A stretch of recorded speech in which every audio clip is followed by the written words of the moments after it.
So let's do some goals.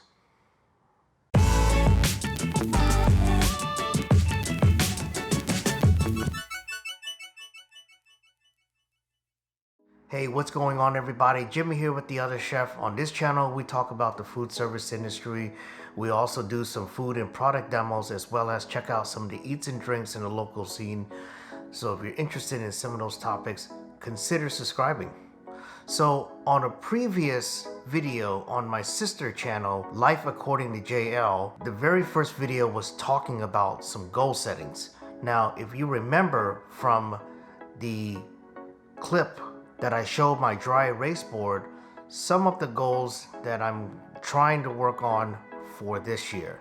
And the one on the bottom was eat at all 14 3 Michelin star restaurants in America. For those who don't know, the Michelin Guide is a guide that is mostly a tire company out of France. And at first they just really wanted to promote a guide that will give tourists and travelers a rating system on some of the best places to dine, to grab a night's rest at some of the inns or hotels.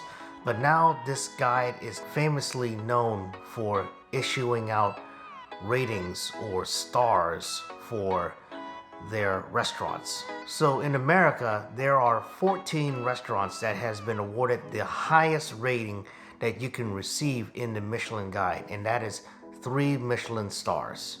The only thing is that the Michelin Guide in America is really only recognized in 4 cities or regions: San Francisco Bay Area, Chicago, New York City area, and the Washington DC area. Out of the 4 regions, the distribution of 3 Michelin star restaurants are as proportionate as this. San Francisco has 7, Chicago and Washington DC has 1 each, and New York City has 5.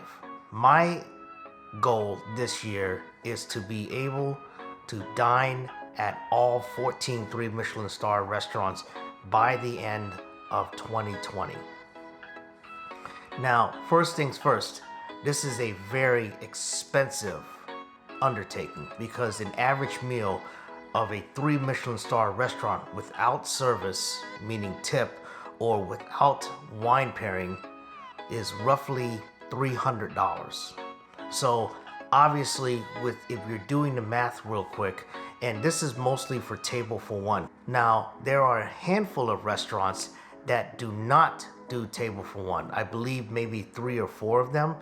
Nevertheless, this is something that I've been wanting to do. The reason why is because A, I now have the flexibility to be able to travel a lot more.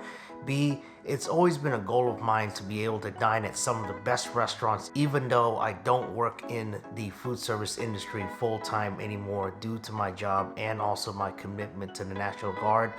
But how am I going to do this is whenever I'm within a vicinity or close to a city that I'm going to be located, I try to at least dine into one of the restaurants. Ironically, next week and probably the week after that, I'm going to be able to probably go into 2 of the 14 restaurants thus far. So if you want to check out my journeys on that, check out the series Table for One Michelin Edition coming up on this channel. So let's break down the 14 restaurants in the 4 regions where it's going to be located. Starting with Washington DC area, the Inn at Little Washington. Though it is not in the Washington DC area, is actually located in Virginia, about an hour and a half away from the DC area. The next small region is in Chicago, and the restaurant is called Alinea. Grant Achatz is known for a modern approach to cuisine in that genre, and he was an apprentice and also has worked for Thomas Keller, who has 2 3 Michelin star restaurants. By the way, Thomas Keller is the only restaurateur to receive multiple 3 Michelin star restaurants in America. And he has 2 restaurants The one in New York called Per Se, and the one in the San Francisco Bay Area is the French Laundry. But let's go back to New York to name the other 4 restaurants. Chef's Table at Brooklyn Fair, which is a very small setting. La Bertinan, which is owned and run by Eric Repair, and he is one of the few seafood restaurants to be given the 3 Michelin star rating. The other 2 are 11 Madison Park, which used to be a former #1 restaurant rated in the world, and probably one of the most expensive meals that I'm probably going to encounter throughout this entire list is Masa, which is a omakase style sushi restaurant, which is going to run me about $700 before even ordering wine. Luckily, service is included. So now we're gonna finish it out with the San Francisco Bay Area restaurants. Previously, I've already mentioned the French Laundry, which is in the Napa Valley.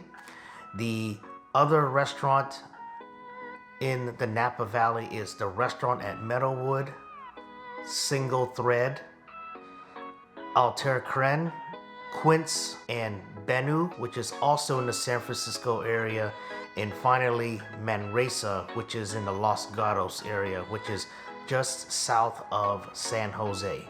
So there you have it, the 14 3 Michelin star restaurants in America in which I am trying to attempt to dine at these fine establishments.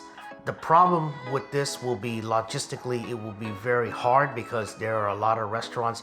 Some don't take table for one, and reservations are 30, 60, maybe even 90 days booked. So it'll be very hard to be able to get into these restaurants. But after looking at some of the availability with some of the restaurants, for example, La Bertinan, you can still have lunch at La Bertinan at a fraction of the cost and still get the 3 Michelin star experience.